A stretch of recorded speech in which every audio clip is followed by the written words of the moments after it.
Começa hoje o curso de materiais do Telecurso Profissionalizante. Nós estaremos juntos nesta jornada. Bons estudos. Você vai assistir a teleaula de número 1.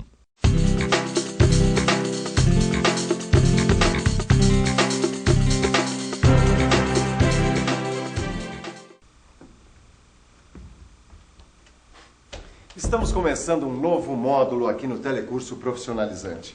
Nas próximas 20 teleaulas, nós vamos estudar os materiais.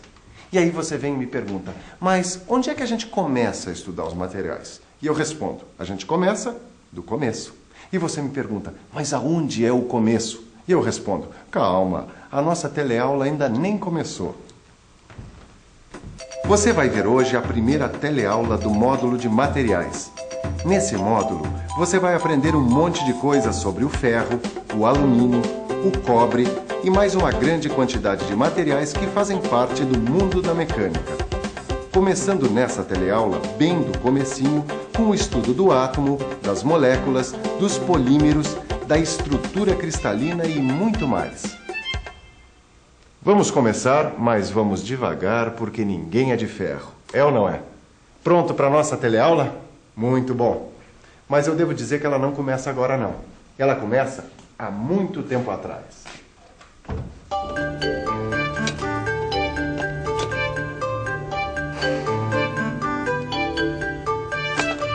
Oi, eu estava esperando por você. Eu estou aqui num ferro velho que fica bem pertinho da fábrica onde eu trabalho. Aqui a gente aprende muita coisa. O que, você duvida? Olha, eu sei que isso aqui parece o fim, mas não é o fim não. É apenas o começo do nosso estudo de materiais. Você quer ver? Olha só quanta coisa existe por aqui. Você sabe do que são compostas essas coisas? Pois bem, há muitos e muitos anos, um grego muito curioso, muito inteligente, ele fez essa mesma pergunta. Esse grego chamava-se Demócrito. Ele foi um dos primeiros a deduzir que toda a matéria é composta de pequenas partículas. E ele chamou essas pequenas partículas de átomos. Átomo é uma palavra de origem grega. Você sabe o que quer dizer átomo? Não? Átomo quer dizer indivisível. Legal, não é? Pois bem, átomo seria aquela partícula tão pequena, mas tão pequena que não poderia ser dividida.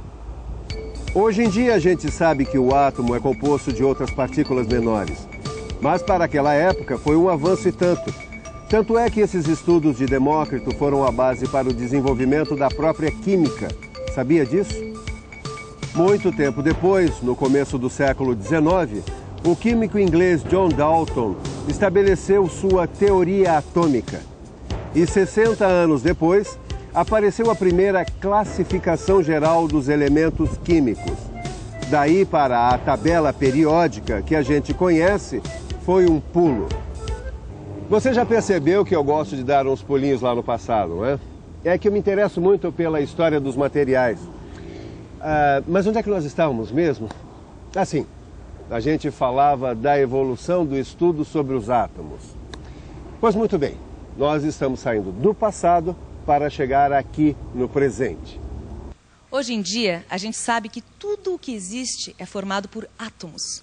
São os átomos que determinam se um material é aço, é plástico, é madeira ou até mesmo é o ar que a gente respira. Conhecendo melhor as leis que comandam as partículas, é que a gente sabe por que uns materiais são mais frágeis ou mais resistentes do que outros. Está entendendo por que todo este conhecimento é importante para quem trabalha na indústria mecânica? Conhecendo essas leis, a gente também sabe como o material se comporta nas coisas que usamos todos os dias. Por isso, em todas as teleaulas deste novo módulo de materiais, as reportagens vão te ajudar a conhecer melhor a matéria. E agora nós vamos continuar a nossa investigação sobre o átomo. A primeira coisa que a gente descobre num laboratório de química é a famosa tabela periódica. Ela ajuda a gente a compreender quais são as leis que comandam as partículas dos materiais. Assim, a gente pode saber que material é mais resistente, qual é mais flexível e assim por diante. Vamos conversar agora com o professor Adriano. Professor, o que é importante para o aluno de mecânica conhecer sobre a química dos materiais? Em primeiro lugar, o estudante precisa saber que todos os materiais são compostos de átomos e que os átomos são formados por várias partículas. Dessas partículas, as que mais interessam para o nosso estudo são os prótons, os elétrons e os nêutrons. Por que prótons, elétrons e nêutrons? A teoria diz que no átomo existe um núcleo formado por prótons e nêutrons. Os prótons são partículas carregadas positivamente e os nêutrons são partículas estáveis, que não têm maior influência sobre as propriedades químicas e físicas mais comuns dos elementos. E os elétrons, que são carregados negativamente, giram ao redor desse núcleo. Muito obrigada. Nós vamos ver agora todo esse esquema do átomo que o professor acabou de nos explicar. Estamos estreando um novo quadro. Fique por dentro.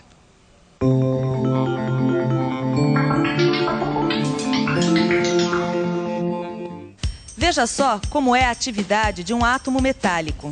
As órbitas são arrumadas em até 7 camadas em torno do núcleo, onde estão os prótons e nêutrons. Os elétrons giram nessas camadas em torno do núcleo. A última camada é chamada de camada de valência. Para que um átomo seja estável, deve ter 8 elétrons nesta camada. Só que isso, na maioria das vezes, não acontece. E para se tornarem estáveis, os átomos se combinam com outros átomos, cedendo, recebendo ou compartilhando elétrons. E quando os átomos compartilham elétrons, acontece a ligação covalente. Quer um exemplo? A molécula de água com a sua famosa fórmula H2O. Ela é composta de 2 átomos de hidrogênio e um átomo de oxigênio. E como toda ligação covalente, esta é uma ligação muito forte. Agora, quando um dos átomos cede definitivamente um elétron na sua última camada, acontece então a ligação iônica. O cloreto de sódio, que é o sal de cozinha que a gente usa diariamente, é um ótimo exemplo de ligação iônica. Sua molécula é composta de um átomo de sódio e um átomo de cloro. Existe também um terceiro tipo de ligação, a ligação metálica. Veja o que acontece na ligação metálica. Nesta ligação, os elétrons podem se mover livremente dentro da estrutura metálica. Eles formam uma nuvem eletrônica. Os íons positivos e a nuvem eletrônica negativa originam as forças de atração que ligam os átomos de metal entre si. Agora você deve estar se perguntando, será que na prática é realmente útil estudar química para quem quer conhecer os materiais e aprender mecânica? Pois eu conheço 2 caras que estão estudando exatamente isso para ficar craque em mecânica. Bibi, mulher no volante. E aí, Edgar, tudo certo? Você ainda está estudando isso aí? Desse jeito você vai ficar fera em química, hein? Em química eu não sei, mas mecânica, se Deus quiser. Mas o que é que você tanto tá vendo aí em química? Isso aí vai servir pro nosso aprendizado de mecânica? Ou se vai. Olha aqui, ó. Essa aqui é a configuração da ligação metálica. É assim que se formam os metais. Metais? Quer dizer, o ferro, o aço, o alumínio? Estudando a configuração da ligação metálica, a gente fica sabendo que, por causa dos elétrons livres, os metais são bons condutores de calor e eletricidade. Legal! Isso pode ser útil no nosso projeto, pode ajudar a gente na construção do kart, Claro não que pode. Olha aqui, ó. A gente precisa conhecer as propriedades dos materiais que nós vamos empregar no projeto do kart. Ó, aqui, por exemplo, precisa de um material de alta resistência. Mas, Edgar, vem cá, me responde uma coisa. O que é que mantém os átomos dos metais unidos, hein? Boa pergunta. Bom, até onde eu sei são as forças de atração atômica. Forças de atração atômica, isso parece coisa de filme de ficção científica. É, mas é coisa de química mesmo. Mas é bom a gente conferir isso lá no laboratório. Esta pergunta é importante. Professor, como agem as forças de atração atômica em um metal? Se você pudesse ampliar a ponto de ver as partículas da maioria das substâncias sólidas, veria que essas partículas se arrumam de uma forma muito organizada, como uma pilha de laranjas que você vê na feira. E os átomos são atraídos uns pelos outros devido a forças de atração atômica, se empilhando da mesma forma. E isso se repete em todo o material? Sim, é esta repetição que forma o que nós chamamos de estrutura cristalina. Estrutura cristalina. Em outras palavras... Essa estrutura, muitas vezes, controla a forma externa do cristal, como um cristal de quartzo, por exemplo. Olha, tudo que você está vendo aqui nesta teleaula está no seu livro, porque todas as aulas de materiais vêm com exercícios para que você possa parar e estudar sempre que aprender alguma coisa nova. Por isso, agora, não é importante você decorar tudo, ficar anotando tudo que você está ouvindo. Porque aqui na TV, o mais importante é que você tenha uma boa ideia do que você vai ter que estudar depois no seu livro. Esse livro aqui tem um assunto que nós estamos estudando, ó. O que é? A estrutura cristalina. Você já ouviu falar, não ouviu, Neuza? Já sim. Se a gente for olhar dentro de metais como o zinco, vai encontrar uma estrutura cristalina chamada de hexagonal compacta. Como essa daqui, ó. E outros metais, como o ferro, o cobre e o alumínio? O cobre e o alumínio apresentam a estrutura cristalina cúbica de face centrada, como essa daqui, sabia? Já a estrutura cristalina do ferro é cúbica de corpo centrado. Que interessante. Mas eu sabia, sim. Agora que a senhora está tão sabida, a pergunta é o seguinte. O que acontece com a estrutura desses metais quando eles sofrem um processo industrial? Uma laminação, por exemplo. Boa pergunta, hein, Edgar?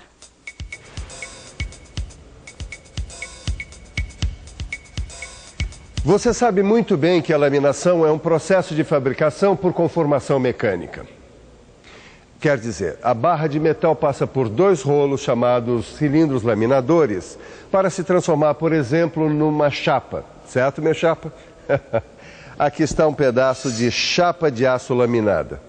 Agora, imagina o que aconteceu com a estrutura do aço na hora da laminação. As camadas de átomos do metal deslizam umas sobre as outras nesse processo de laminação. Olha só o que acontece. De acordo com a estrutura cristalina dos materiais, fica mais fácil ou mais difícil eles se deformarem. Agora que eu estou trabalhando no almoxarifado, eu também, sempre que posso, dou uma estudadinha no livro de exercício. Nele você vai achar muita coisa sobre as falhas cristalinas e os grãos que se formam no resfriamento e na solidificação dos metais. Agora, se me permitem, eu vou dar uma descansadinha, que ninguém é de aço. E aí, Edgar, você não tá cansado, não? Só um pouquinho.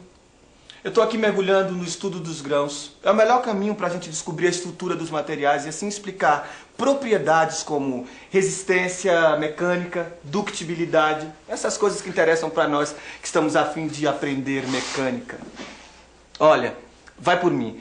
Vale a pena dar uma lida nessa aula de hoje, hein? É isso mesmo, eu assino embaixo. E vale a pena também rever tudo que rolou nessa teleaula fazendo uma revisão. E atenção, se liga aí que é hora da revisão. Na nossa primeira teleaula do módulo de materiais, você viu que toda a matéria é composta de átomos e viu que os gregos acreditavam que o átomo é uma partícula indivisível. Você viu também como a teoria atômica levou ao estudo dos elementos químicos e como mais tarde foi explicada a atividade atômica, como os prótons, nêutrons e elétrons. Mais adiante, você aprendeu a importância das ligações químicas para a estrutura dos materiais e viu como se formam as estruturas cristalinas dos metais e teve as primeiras noções sobre o que acontece quando o metal é deformado. Então, pronto para pôr a mão na massa? Então corre lá, abra seu livro na primeira aula de materiais. Leia tudo com muito cuidado e faça os exercícios. Porque na próxima teleaula, o que não vai faltar é material de estudo. Um abraço e até a próxima.